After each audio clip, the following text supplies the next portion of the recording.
Commander Ellen Ray had reviewed thousands of sensor logs during her time at Earth Orbital Defense Station Alpha 7, and most days blended together in a haze of routine scans, predictable data patterns, and quiet shifts.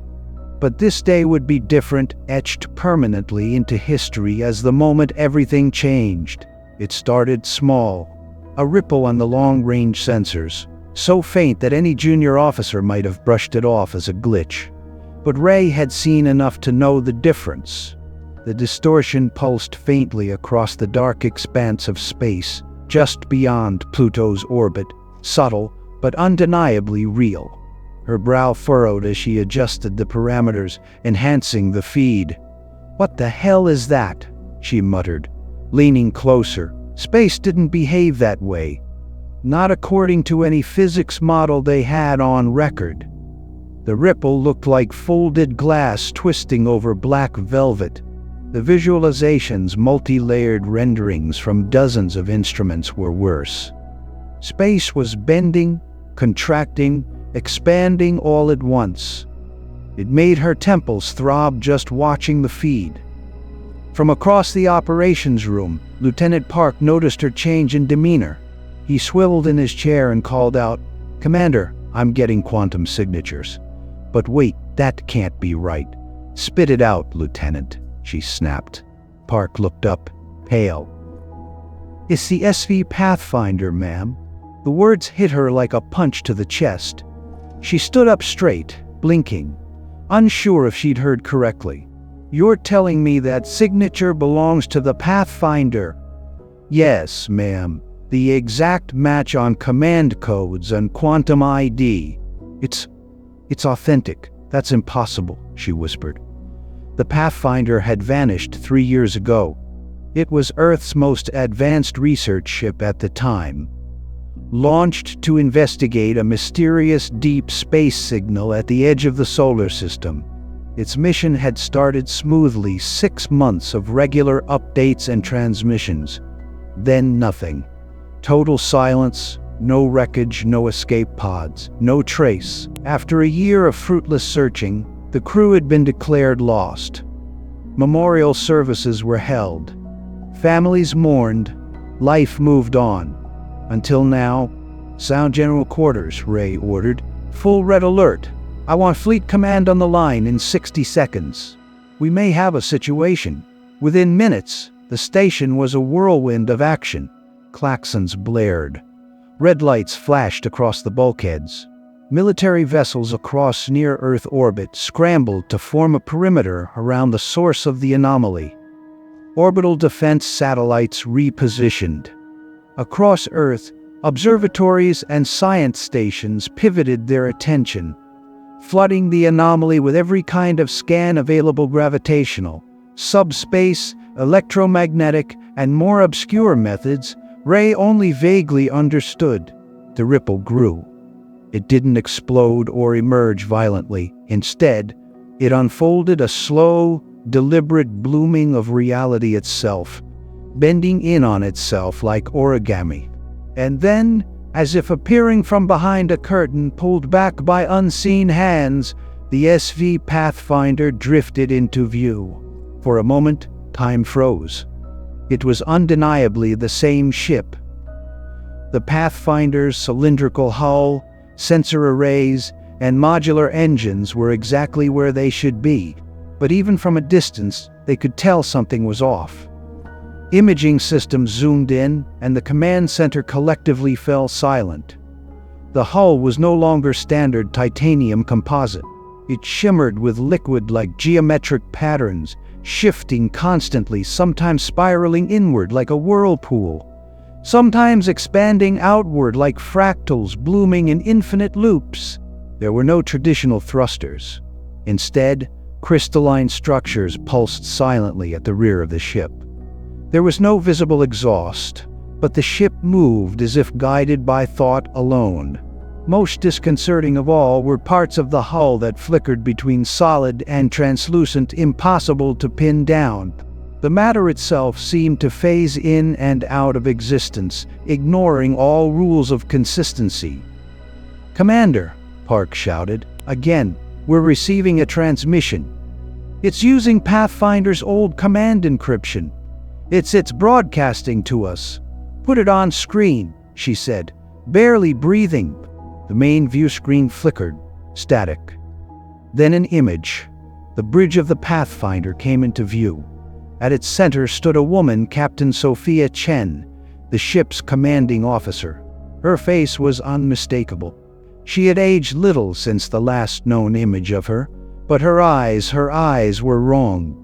They shimmered with flowing geometric patterns, like looking into a kaleidoscope with no bottom. Colors danced across her irises, colors that no one had names for. When she spoke, her voice bypassed the audio systems. Instead, it rang inside the minds of everyone watching. Harmonic overtones, layered and resonant, gave the sensation of emotion rather than sound, like a chorus sung by light itself. "Earth Command," she said with eerie calm. "This is Captain Chen of the SV Pathfinder. We have returned with gifts beyond human understanding. Prepare a reception team. We have much to share." Then the transmission ended. No one moved for several long seconds. Commander Ray exhaled as if she'd forgotten to breathe. The entire control room buzzed with nervous energy. Some stared at the screen in awe, others in fear. Dr. Marcus Way, a renowned physicist and expert on quantum biology, was summoned immediately to lead a contact team. He was briefed on the sudden reappearance of the Pathfinder and its apparent anomalies. Alongside him, Major Samantha Rodriguez, commander of an elite security squad, was tasked with leading the defensive side of the boarding party. "I don't care how friendly they look," Rodriguez said as they prepped their shuttle. "We follow containment protocols to the letter.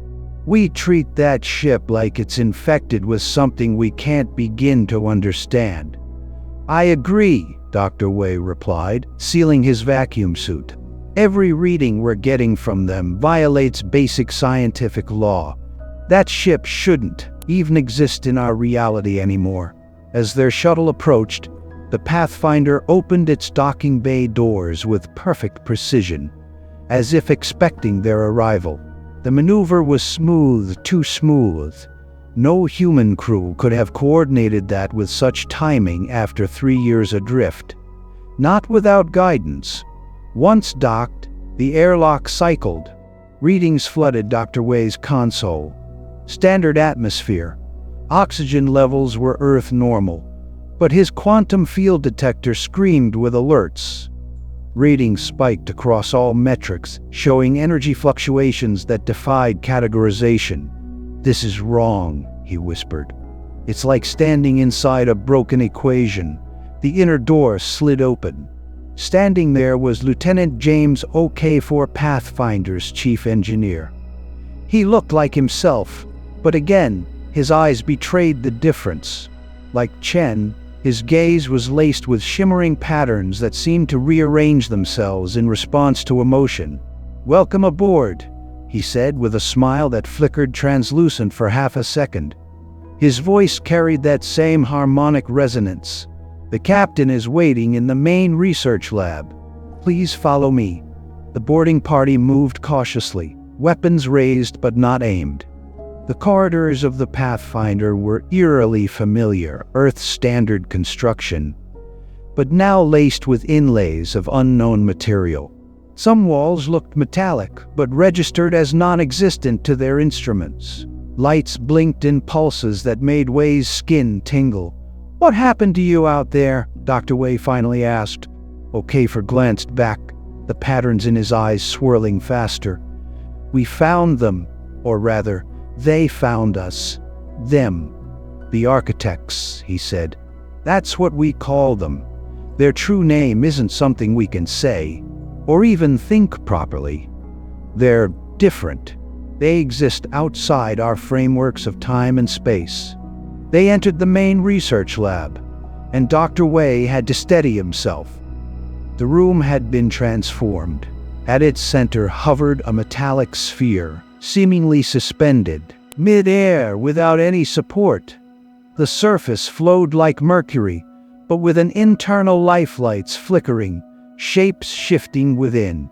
Occasionally, the sphere became transparent, revealing shifting geometries nested like Russian dolls made from thought itself. Captain Chen stood before it, her hands moving in complex patterns, gestures that caused the patterns within the sphere to change in response. As she turned toward the boarding team, her eyes locked on Dr. Wei. Though they'd never met, she spoke with familiarity. "Dr. Wei, your work on quantum entanglement drew their attention. Your theories were the final spark they needed to see us." Dr. Wei's mouth went dry. His most sensitive research had been classified at the highest level. He hadn't published a word publicly. "How do you know about that?" he asked. "The architects know everything about humanity," she replied. "They've watched us for millennia, waiting for the moment when we'd reach the threshold." Major Rodriguez stepped in. "With all due respect, Captain, you and your crew are to submit to full debriefing and medical examination immediately." Chen's expression was serene. "Of course, we expected nothing less. But first, allow us to show you what we've brought back." She gestured to the sphere. "This is a computational engine. It doesn't compute like ours. It doesn't use binary logic. It collapses probabilities. It manipulates wave functions to bring the most probable reality into existence. That's not computation," Dr. Wei murmured, his voice trembling. "That's reality manipulation," Okafor smiled. "To the architects, the distinction is meaningless. To them, thought and reality are the same." Rodriguez raised her hand. "Enough. You're coming with us." But Chen only stepped closer. Her hand hovered near Dr. Wei's helmet. "Let me show you." "Don't," Rodriguez warned. But it was too late. Chen's fingers brushed the surface of Wei's suit, and in that instant, his mind exploded. He saw stars, civilizations, lifespans of galaxies, concepts too vast to fit inside a human skull. He saw the architects not as beings but as tides of intelligence moving across the multiverse. And he understood. When he came back to himself, he was on the floor, trembling, gasping. Rodriguez was holding him, weapon raised at Chen. But Chen only waited, calm as ever. "What did you do to him?" Rodriguez demanded. "I showed him the truth," Chen replied. And through shuddering breaths, Dr. Wei whispered, "She's right. They're not a threat. They're teachers." Dr. Marcus Wei sat in his quarters aboard the orbital research cruiser Halcyon, unable to sleep. It had been 12 days since the Pathfinder reappeared, and only 3 since he'd touched Captain Chen's hand. 3 days since his mind had been peeled open like a book and rewritten with truths humanity wasn't prepared for. He could still see it when he closed his eyes, the patterns, the vastness, the architects. The name echoed in his thoughts, loaded with impossible meaning. The architects. That's what the Pathfinder crew called them. Not their real name, of course. The real name wasn't pronounceable. It wasn't even thinkable in any traditional way. It was more like a presence, or a frequency, or a chord that resonated in the soul rather than in the air. They weren't like anything humanity had ever encountered. No spacecraft, no bodies, no language in the conventional sense. They were structures of pure information, living patterns of energy and consciousness, moving through the fabric of reality like the wind through a forest. Unseen, quiet, endlessly ancient. And they had found humanity. The briefing room the next morning was silent as a tomb. When Wei entered, everyone had seen the scans. Everyone had read the reports, but he was the only one who had felt them. Captain Chen stood near the front, her hands folded behind her back, Her appearance had changed subtly overnight. The patterns in her eyes had dimmed, becoming softer. She almost looked human again, almost. But she still radiated a calm that unsettled the unprepared. Behind her floated the sphere.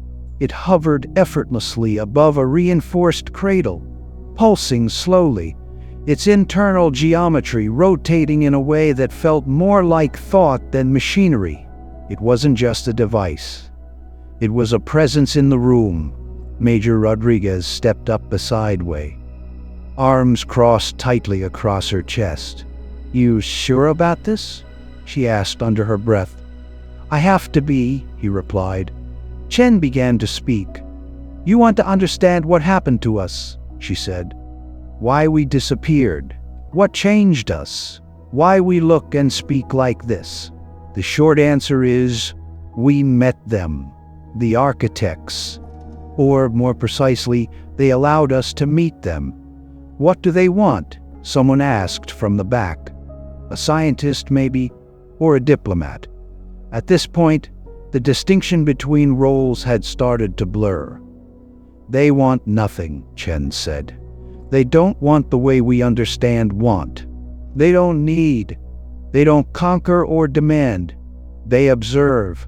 They select.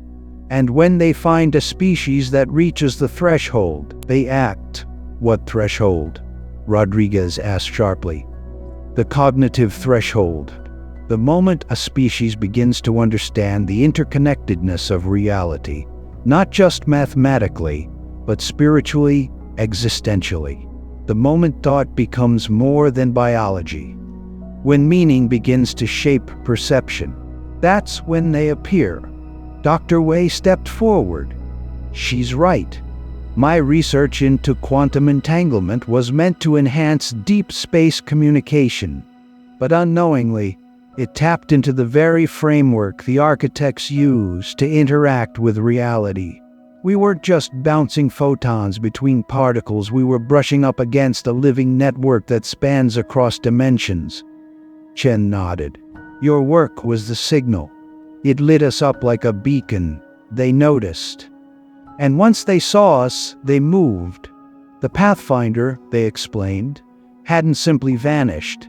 It had been taken, or rather shifted, moved from standard space-time into a sort of liminal state, a space that didn't exist on any conventional spectrum. It wasn't a wormhole, or a fold, or another dimension. It was a perspective, a shift in awareness."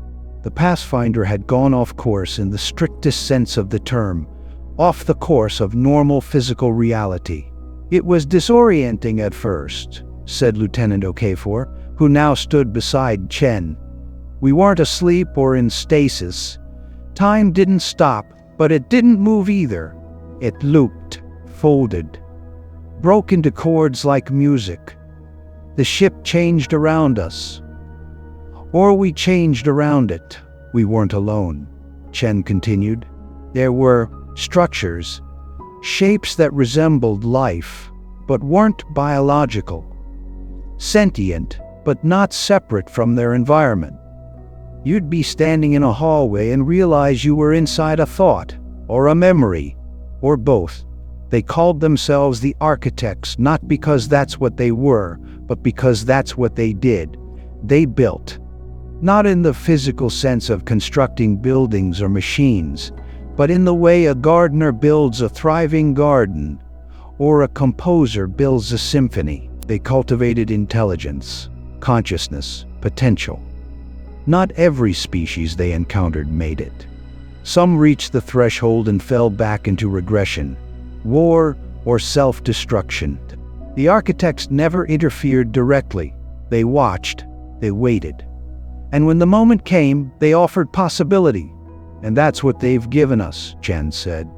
Not technology, not tools, possibility. The tools are expressions of that possibility, not the source. Major Rodriguez still didn't look convinced. "You expect us to believe all this?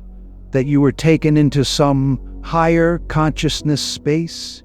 That you've been transformed by benevolent aliens? Sounds like a cult." Dr. Wei raised a hand. It's not faith.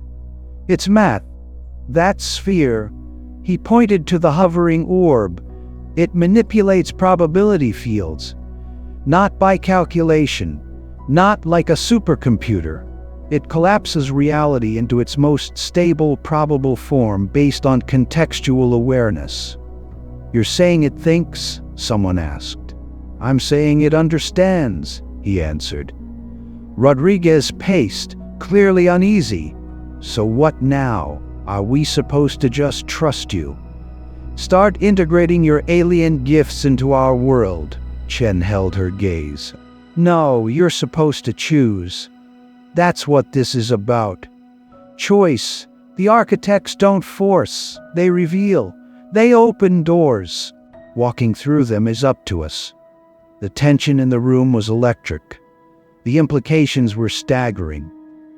If true, this wasn't just a first contact event. It was a test. Not of strength, not of intelligence, but of wisdom. Wei could still feel the echo of the architects in his mind. The encounter had shifted something fundamental in him, a widening of perception. He didn't know if it would ever fade or if he even wanted it to. They didn't rewrite us, Okafor added, his voice softer than before. They amplified us. Everything we became was already inside us. They just helped us unlock it. And they sent us back, Chen said. Not to rule, not to command, but to share and to warn. Warn, warn, Rodriguez repeated. Chen walked toward the sphere and gestured. The orb glowed, then projected a holographic visualization of Earth, not just its surface, but its systems.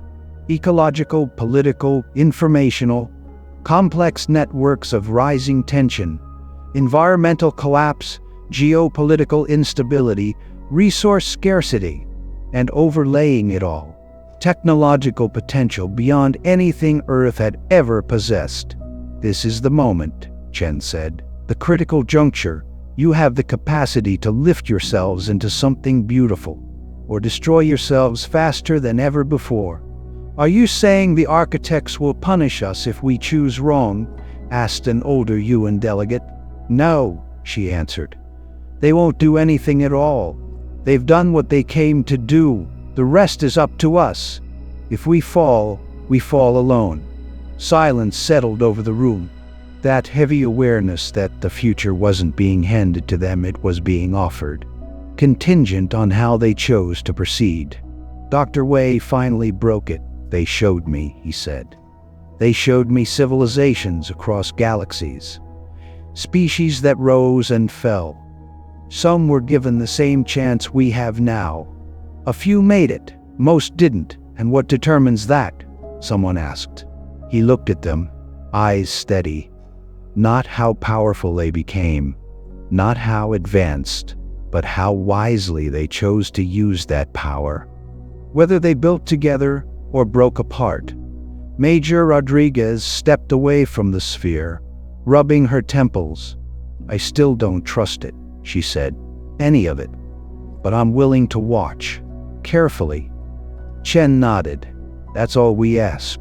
As the debrief ended, and the audience began to file out of the room, stunned, silent, and pensive Wei remained behind with Chen and Okafor. The orb pulsed quietly nearby, almost like a heartbeat. They'll resist, he said quietly. I know, Chen replied. They'll try to own it, weaponize it. Some will, she said, but some will build. Some will listen. And the architects, he asked. Will they come back? She looked at him with something that was almost human sadness. No, they've already come. They were never truly separate from us. You've seen that now. This isn't about contact. This is about awakening. The rest depends on what we do. Wei nodded slowly. For the first time since touching her hand, he no longer felt overwhelmed. He felt responsible. A new burden, a sacred one. The sphere dimmed, then flared once, then dimmed again. A signal, an echo of the architects, still present, still watching, but fading into the background, waiting to see what humanity would become. The sphere floated in the middle of the lab, pulsing softly in mid-air, a quiet heartbeat of incomprehensible complexity. To most people, it looked like a polished orb of metallic liquid, alive with internal lights that danced through its surface like lightning trapped inside mercury. But to Dr. Marcus Way, it was much more than that. It was a key. No, more than a key, it was the doorway itself. The threshold to a future most humans couldn't yet imagine. Since the debriefings had concluded, Way had spent nearly every waking hour working alongside the Pathfinder crew, attempting to understand, to relate to what the sphere could actually do. He'd long abandoned the idea of reverse engineering it. This wasn't a machine built from components. There were no circuits, no processors, no visible interfaces. It didn't respond to commands or keystrokes. It responded to thought, or rather, to something that happened just beneath conscious thought: intent. Captain Chen called it a computational engine, but that was a simplification, a term chosen to make the scientists on Earth feel a little less helpless. In truth, the device didn't calculate possibilities like a computer, it manifested them. It existed in a constant state of quantum flux, balancing thousands of probable outcomes until the user's mind or perhaps their awareness collapsed the waveform toward one, the most stable, the most likely, the most desired. It wasn't a tool in the traditional sense. It wasn't even alien technology as humans typically understood it. It was a fragment of a greater order, something like a nerve ending of the architects themselves. And it wasn't the only gift they'd brought back. The Pathfinder had returned bearing dozens of artifacts and embedded modifications, technological constructs far beyond any Earth-based capabilities. Some were inert, waiting to be activated. Others hummed with low-frequency fields that caused headaches and hallucinations in unshielded personnel. The engineers from the United Earth Research Corps were baffled. They couldn't even determine the composition of the materials, much less understand their function. But what truly baffled them, what terrified them, was that the crew of the Pathfinder could interact with these devices without needing tools, without code, without instruction manuals. They thought, they moved, they connected. It was instinctive now, learned from experience and transformation. Rodriguez still didn't trust them. She said it every day. They'd been changed, she told the council. We don't know how deeply. We don't know if they're even fully human anymore. Dr. Wade disagreed passionately. They're enhanced, yes. Altered, sure. But they're not some puppet for an alien intelligence. The architects don't control them. If they did, we'd all be gone already. He believed that with every fiber of his being. But still, the way Captain Chen looked at him, sometimes those impossible eyes, shimmering with color and geometry, it was hard not to feel small, as though she were seeing all of him at once, down to the shape of his thoughts before he spoke them. And yet, she smiled. She smiled often, softly, like she remembered what it felt like to be human and still honored it. And every time she showed him something new, some impossible device, some concept that bent the fabric of known science, she did it with reverence, not as a superior, but as a guide. The second gift they unveiled was more difficult to accept than the first. While the sphere dealt with probability, the second device was a conduit. That was the word OK4 used. It had no shape, not really. To human eyes, it looked like a prism constantly unfolding into itself, rotating through more dimensions than three. It was constantly shimmering, Two more like a visualized idea than an object. This is what allows limited minds like ours to interface with what the architects know, Okafor explained. Gesturing to the flickering shape, it filters information, dilutes it, like sunlight through stained glass. Without it, just looking at their data could fry your nervous system. Dr. Wei believed him. He remembered what happened when Captain Chen had first touched him, how his skull had felt like it was going to split open from the sheer weight of knowledge. So the conduit was a kind of buffer, a safe path to understanding. Using it, human scientists could begin to process architect data at a pace they could handle. The Pathfinder team likened it to downloading a symphony into your brain, one note at a time. We're not supposed to grasp it all at once, Chen told them. Evolution is a journey. They give us glimpses, guidance. But the path must still be ours. And then came the third gift, if it could even be called that. It wasn't an object or a device. It was the crew themselves. Medical examinations of the Pathfinder crew revealed subtle but profound modifications. Their DNA had shifted.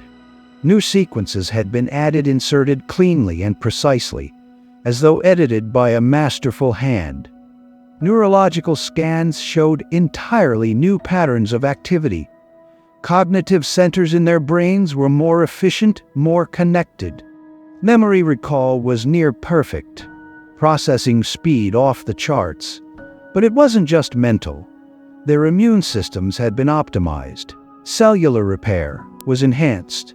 Even their perception of time had shifted slightly, but measurably. They weren't immortal, but they were evolved. It made some in the political sphere very nervous. If they're the prototype, one European delegate asked, who gets to be next? Who decides who gets upgraded? Chen was firm. No one gets upgraded, she said. We were transformed only for the purpose of carrying the message. It's not meant to be replicated, not forcibly. What comes next should happen naturally, through integration of the knowledge and principles, not through genetic manipulation. Still, the temptation was great. Black market labs had already started popping up across the globe. Rumors spread of dye enhancements and dangerous experiments with copied architect data. The gifts were being twisted by the very minds not ready to receive them. Chen had warned this would happen. The architects expected it, she'd said. Every species reacts the same way. There are always those who fear and those who lust for power. But it's not their reaction that matters. It's the collective direction of the species that determines whether the gifts endure or are withdrawn. Withdrawn. The word chilled Wei to the core. Was that possible? Could the architects take it all back? He doubted it. But perhaps the consequences of failure would be even worse, not punishment, but absence, silence, a great opportunity, gone. And humanity left to destroy itself with fragments of knowledge it couldn't handle. Despite the risks, humanity was changing, and fast. In labs from Boston to Bangalore, breakthroughs were emerging at a pace never seen before.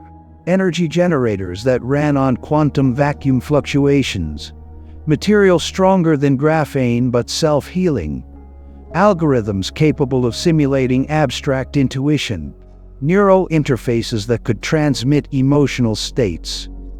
These weren't fringe theories anymore. They were prototypes, working models. Some of the devices had already begun to change how people lived. And then there were the dreams. It began subtly. Scientists working with architect data began reporting strange dreams, equations visualized in vivid color, languages they didn't speak but somehow understood. Some awoke with blueprints in their heads. Others claimed to feel solutions to problems before even posing the questions. Psychologists called it a shared archetypal emergence. Chen had another word for it. Resonance. The connection has already begun, she said. The moment we returned, it started. Not because of proximity, because of potential. The mind is quantum. Consciousness leaks. And now, humanity is tuning itself to the signal. Wei had felt it himself.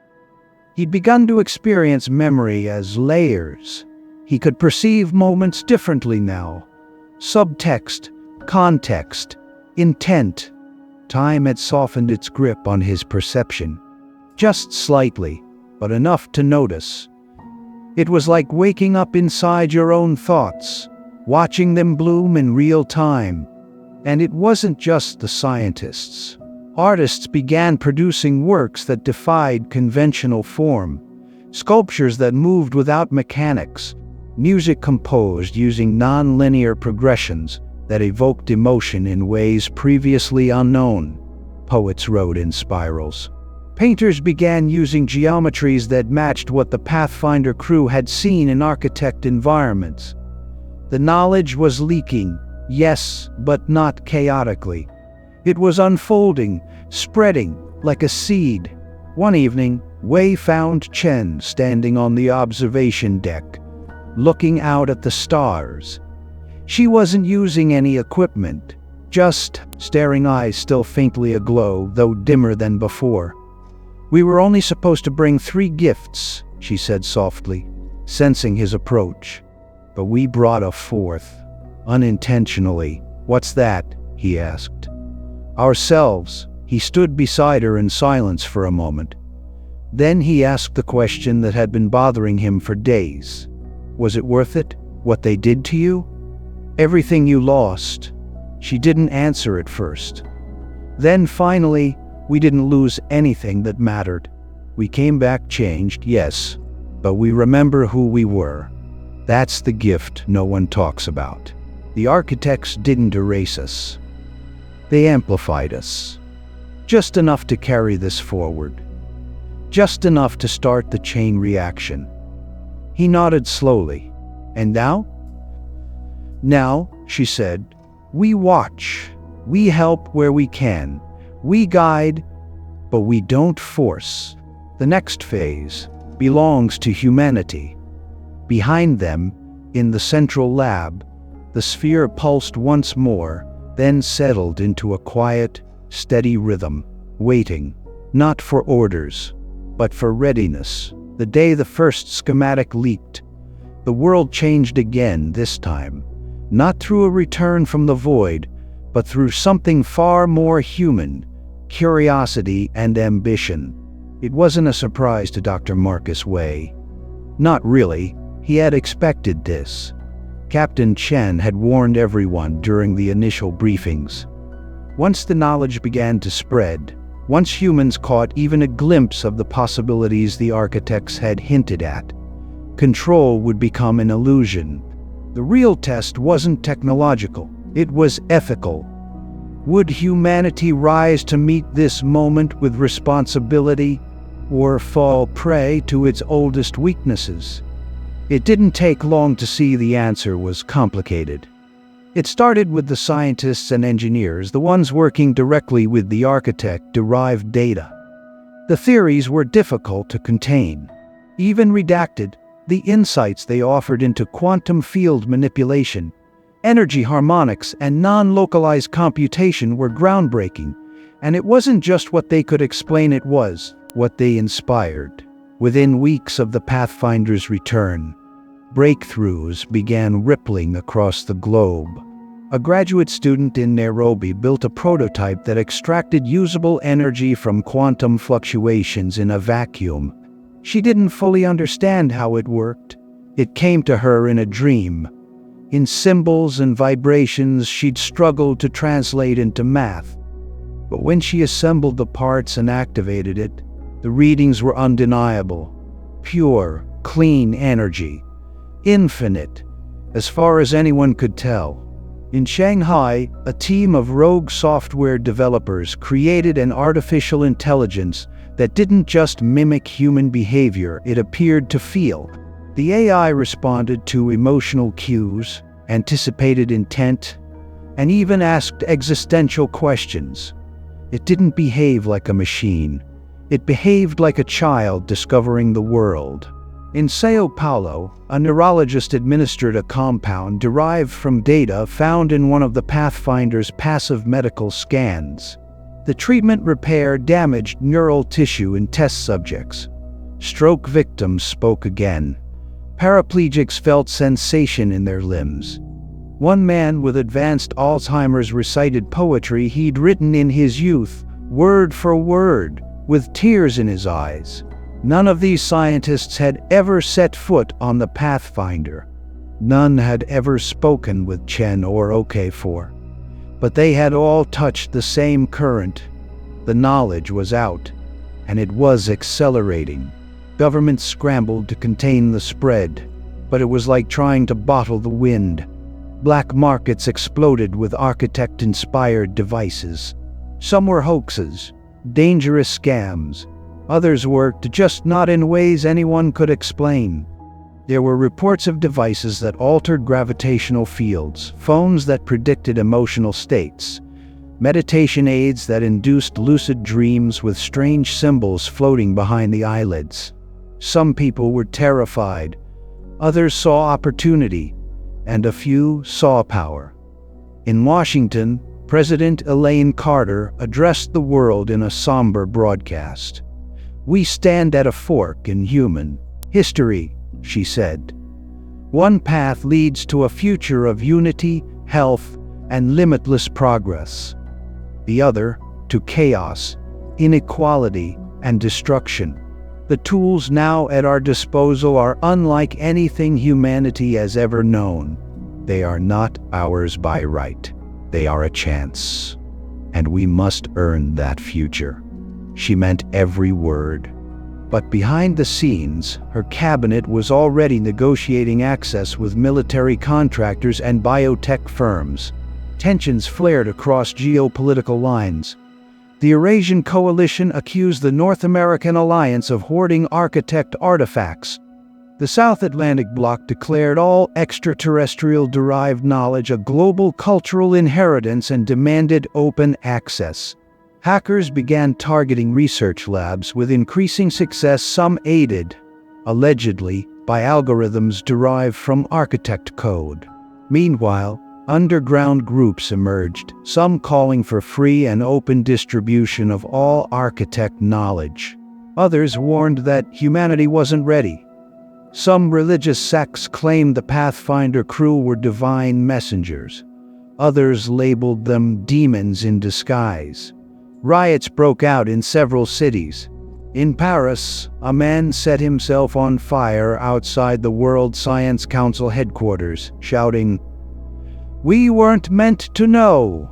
This is forbidden." In Seoul, a peaceful demonstration turned violent after rumors surfaced that the government was secretly developing architect-based surveillance tech capable of reading thoughts. While the Pathfinder remained in orbit silent, still surrounded by a cordon of defense drones. Back at the Geneva Research Center, Dr. Wei watched the chaos unfold with growing concern. He had become the unofficial liaison between the Pathfinder crew and Earth's leadership, though many questioned his neutrality. Some accused him of being compromised. Others called him the only person who truly understood what was at stake. He was tired, exhausted really, but he couldn't stop. Chen met with him regularly, and each time she seemed just a little more distant. Not emotionally, but energetically, as though her feet were still on Earth, but her spirit was already elsewhere. "They were right," he told her one afternoon, pacing in his office. "This isn't a gift, it's a curse, a beautiful one. But still, we weren't ready." Chen watched him silently. "It's tearing us apart," he continued. "Countries threatening war over rare materials. Companies trying to patent discoveries that no one even fully understands. People dying from untested prototypes. We're not handling this well." "No," she agreed. "But you are handling it." He stopped. "What does that mean?" "It means you're adapting. Struggling, yes, but pushing forward. That's the point. You keep saying this is a test. What kind of test lets people die just to see if we'll learn something from it? She stood and approached him, placing a hand gently on his shoulder. It's not a test with pass or fail. It's a measure of trajectory, of direction. The architects have seen thousands of species reach this point. Some collapse, some evolve. The difference is never about knowledge, it's about how they use it. And how are we doing? Chen didn't answer immediately. Instead, she activated a hollow projection from the sphere. It showed Earth from orbit, but layered with visualizations. Nodes of activity, light trails representing data transfer, flickers of innovation, patches of unrest. A global nervous system. Right now, she said, it's balanced, on the edge. At an emergency session of the United Earth Defense Council, military leaders debated using Architect to enhance global security. We've seen what they can do, said General Ortiz. Reality manipulation, quantum field resonance. If even one nation gets ahead on this curve, it's over for the rest. Dr. Wei, seated among the observers, stood up. If you militarize this technology, you will destroy yourselves, he said. It doesn't function the way conventional tools do. It doesn't just bend physical laws. It reacts to intention. Aggression taints the outcome. The more you try to dominate with it, the more unstable it becomes. The room quieted. That's not speculation, he added. That's observed behavior. We've already lost test teams trying to force architect constructs into weapons. Reality folded around them. One team disappeared entirely. Another caused a localized time inversion that cost dozens of lives. Some listened. Others dismissed it, but the message was sent. In the months that followed, the world walked a knife's edge. On one side, corporations attempted to exploit architect technologies for profit. But their efforts were often sabotaged either by ethical whistleblowers or by the technologies themselves failing under dishonest intent. On the other side, cooperative initiatives began to emerge. A cross-national research consortium was established in New Zealand, open to all nations, unaffiliated with any government. There, data was shared freely, overseen by a council of scientists, ethicists, and artists. The consortium made real progress. Breakthroughs in sustainable agriculture, instantaneous language translation through subconscious resonance, even a prototype for a planetary climate stabilization grid. Hope began to bloom again, but so did fear. Religious movements split in two. Some embraced the return of the Pathfinder as a sign of divine evolution, proof that humanity was destined for something greater. Others called it the ultimate deception. One popular televangelist declared, "We are being led into temptation by beings of light and lies." Chen was invited to speak before the Interfaith World Council. She declined to preach.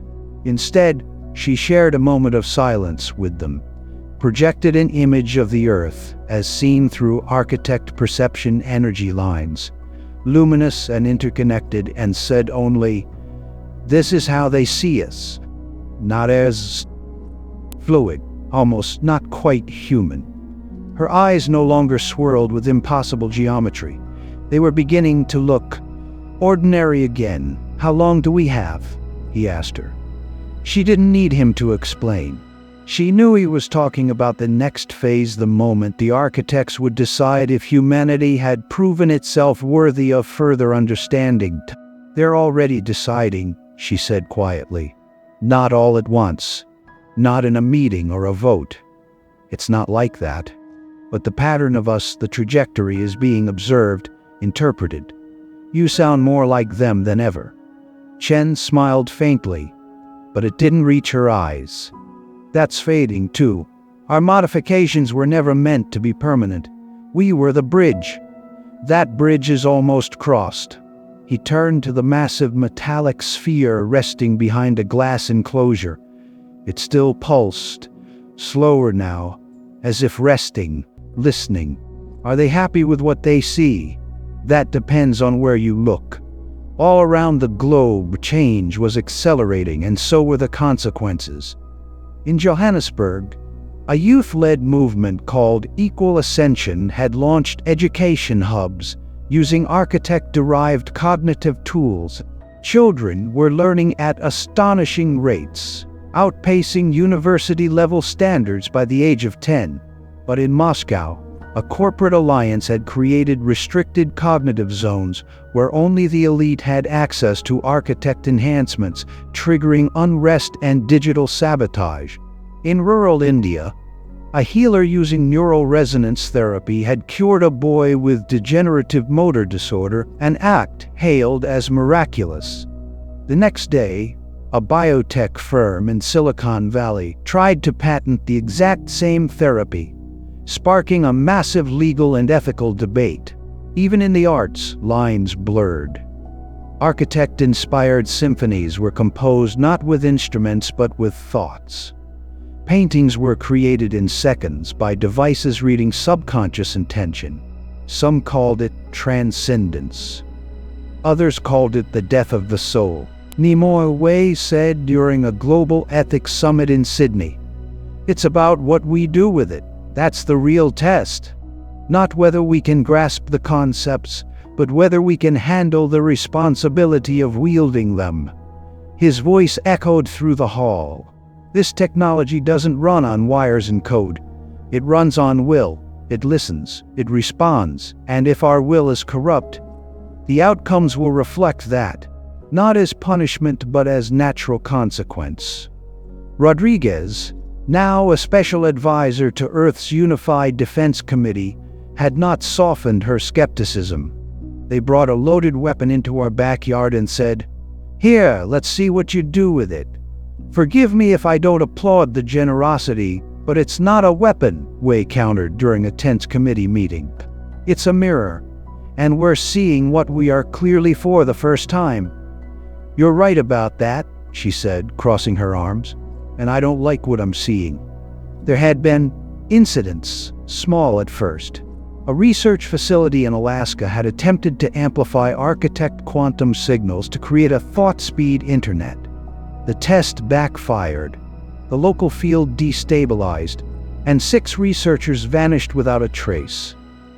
They weren't dead, at least, not in the traditional sense. There was evidence their minds had been lifted into a higher harmonic state, but they were no longer present in any normal space. In Beijing, a secretive military lab had tried to weaponize reality manipulation using a corrupted sphere copy. The result, a feedback loop that inverted gravitational mass within a 5-mile radius. Hundreds died before the loop collapsed. None of these events were broadcast to the public. Most never made the news. But those in the know understood the gravity of what was unfolding. The true danger wasn't alien. It was human ego. Chen returned to Geneva's research dome after a month of travel. She'd been visiting sites where architect influence had created real, lasting progress.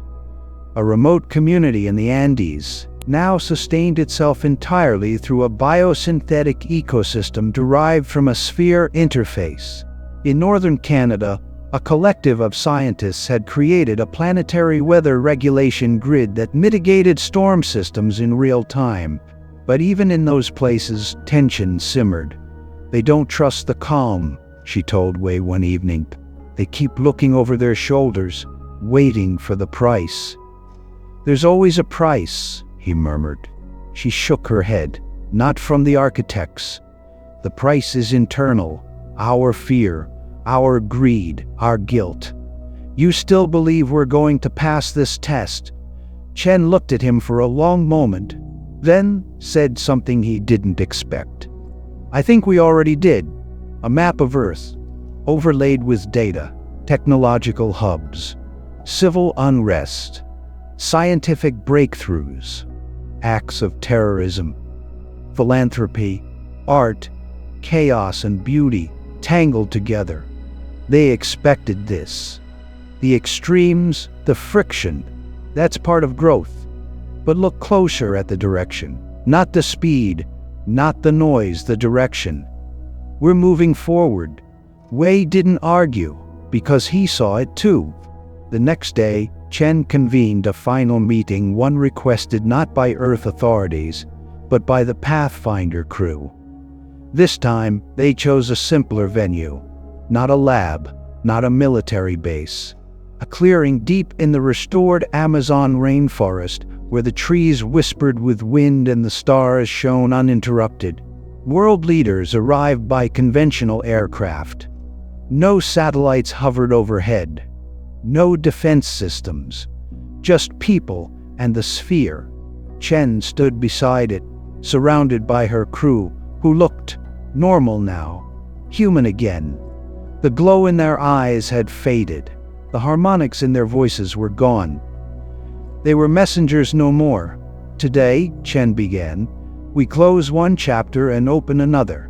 1 year ago, we returned with gifts we barely understood.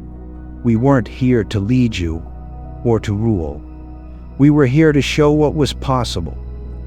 She stepped back as the sphere began to rise. The air shimmered around it. For 1 year. She continued, the architects have watched, not as judges, but as observers. They looked not at our triumphs or our failures, but at our intent and what they've seen. The sphere pulsed, and across the clearing, lines of light unfurled along the ground, crawling through the earth, winding around roots and stones. It was not a display. It was connection. Is enough. Gasps echoed from the crowd as the light reached their feet. No one moved. It didn't burn. It didn't hurt. It simply showed. Each person in the clearing began to see things not with their eyes, but with their minds. They saw the world not as separate, divided pieces, but as one living pattern. Everything, every tree, every atom, every thought woven into a singular dance of potential. Dr. Wei staggered, tears in his eyes. It wasn't just beautiful, it was true. He saw humanity not as it was, but as it could be, as it was becoming. When the vision faded, the sphere was gone. In its place stood a single sapling, its leaves glowing faintly with geometric patterns. A living symbol. Chen's voice broke the silence. This is our final message. The architects won't return. They never really left, but they won't intervene again. From here, the path is yours. A murmur passed through the crowd.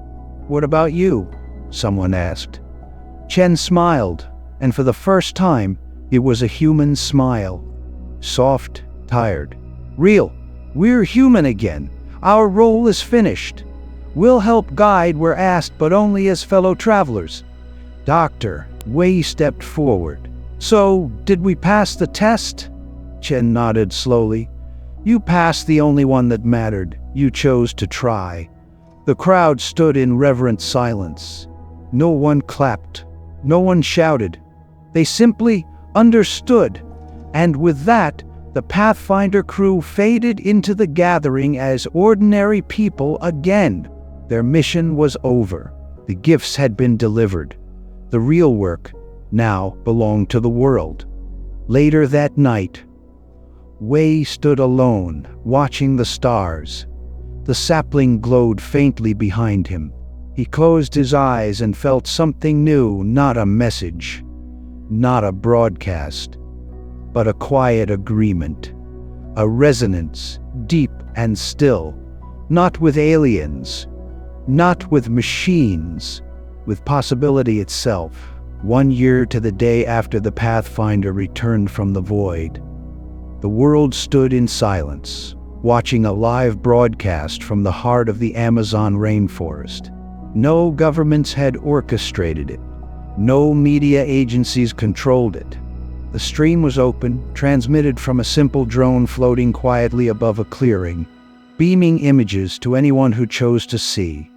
There were no podiums, no emblems, no nations. Only people, leaders, thinkers, scientists, and citizens from every corner of the earth, standing in a wide circle around a young tree. It looked unremarkable to the untrained eye. Thin branches, pale green leaves, just a sapling. But those who'd seen what came before knew better. This wasn't just a tree, it was the final gift. It had grown from the spot where the architect's sphere dissolved weeks earlier. No one had watered it. No one had tended to it. And yet it had flourished taller by the day, glowing faintly at night, its veins pulsing with soft geometric light. Some called it the seed of the connection. Others feared it. Most didn't understand it at all, but everyone felt it. Dr. Marcus Way stood quietly at the edge of the crowd, his hands tucked into the sleeves of his coat. He had no speech prepared. He didn't need one. This wasn't about speaking. It was about witnessing. Beside him stood Captain Sophia Chen, no longer glowing, no longer laced with harmonic resonance, just a woman now. Her eyes were calm, normal, but the depth in them remained. She had aged slightly. The architect's temporary modifications had faded, leaving her fully human again. And yet, she still felt changed. They all were. "Do you think it will survive?" Way asked her softly, nodding toward the tree. She looked at it for a long moment. "It depends on us." Way turned to her. "You're not just talking about the tree, are you?" "I never was." In the 12 months following the Pathfinder's return, Earth had been pulled in opposite directions. There had been beauty, renewable energy grids powered by architect resonance fields, entire cities restructured into vertical ecosystems. Diseases once thought incurable were treated through neural harmonics and cellular repair algorithms. Educational systems began integrating thought-mirroring tech, allowing students to learn through emotional resonance. For the first time in history, global hunger had dropped below 2%, but there had also been chaos. Rogue factions still sought to weaponize what they didn't understand. Quantum manipulation incidents caused localized reality distortions. One unauthorized test in Eastern Europe briefly froze time in a small town for 0.8 seconds, enough to crash communication satellites and disrupt half the continent's air traffic control. Religious schisms formed. Some hailed the transformation as prophecy fulfilled. Others declared it heresy and warned of spiritual corruption. A few extremist groups tried to burn down one of the architect-linked learning centers in California. They failed. But the message was clear. The path forward wouldn't be smooth. It would be earned. At the Geneva Research Center, the architect artifacts had all ceased activity at once except the sapling. The sphere was gone. The conduit prism had vanished.